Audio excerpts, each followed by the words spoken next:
black business that you know of that you want to put in there. It ain't got to be your business. If you know the business, you find the address and the information, put it in the database. You can go to theblackbusinesslist.com, THE, that's theblackbusinesslist.com. So we're building, we're creating, we're not talking, just talking's important, but talking's not all we're doing. We're actually getting things done. So anyway, let me go into the topic.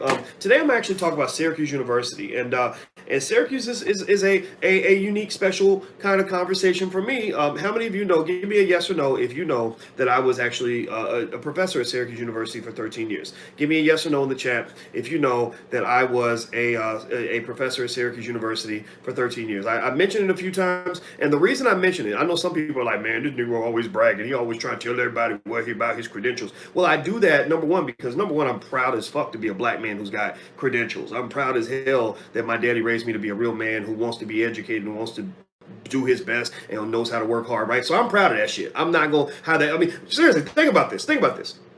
You got rappers all over the place bragging about how fucking ignorant they are, right? You got Negroes on the radio bragging about how many women they having sex with and babies they making that they ain't taking care of, right? You got guys out here bragging about how much money they're giving away to white people.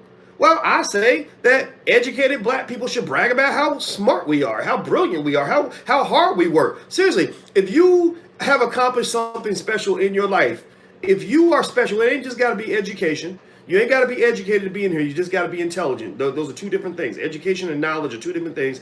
Formal education is one thing. That's what white people give you. But actually extensive knowledge about your community and your culture is another thing. If you are a smart, educated black person, throw your hands up, say something in the chat, say me, say I am, I am black and proud. Whatever you want to say, shout yourself out and be proud of that. Be gangster with your shit. Don't sit around quietly saying, well, I don't want to be too smart because I won't fit in with the Negroes because, black people are supposed to be stupid, right? I went through that. I swear to God, I went through this. There was a radio station in Chicago, WGCI, biggest radio station in Chicago. I went on this motherfucker. Let me tell you what happened. They were great hosts. The hosts were great.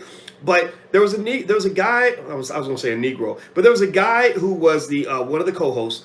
And all these shows, they always have a comedian because they think black people, the reason we don't solve our problems is because they think we always want to laugh. You always got to throw a comedian. Negroes always telling jokes. Everything ain't a joke. Sometimes you got to be serious. So I remember that we were talking and I was in there having fun with them. We were just vibing. It's kind of like the Breakfast Club. I've been on the Breakfast Club a few times. And so we were just sitting there talking.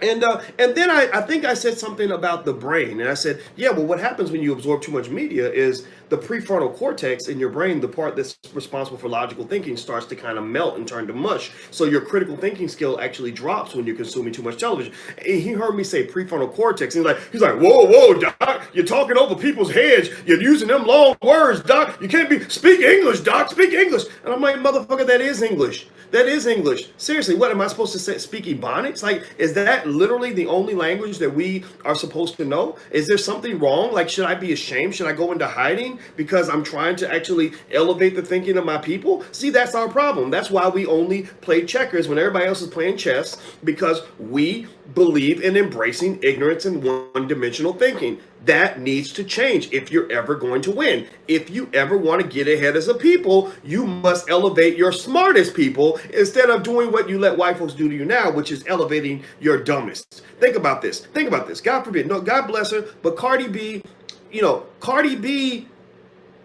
she ain't Malcolm X and Martin Luther King, right? Cardi B is not, she ain't Frances Cress Welsing. She's probably the opposite. I'm sure Frances Cress Welsing could do 45 lectures in a row about Cardi B and the disturbing imagery that she promotes to black people. I'm not saying Cardi B's a bad person. She is who she is. You can't hate her for being who she is. But yes or no? Give me a yes or no if you see what I'm saying. Should Cardi B be the person that is being like heard the most by your 8-year-old daughter? Like, should your daughter know more about Cardi B than she knows about Frances Cress Welsing? Should your daughter, really, like, think about this. Cardi B gets on record and raps about how well she sucks a penis. Is that, you really want your daughter, like, reciting those lyrics? And then you're all shocked and surprised when your daughter meets R. Kelly at the age of 14 and ends up becoming one of R. Kelly's women.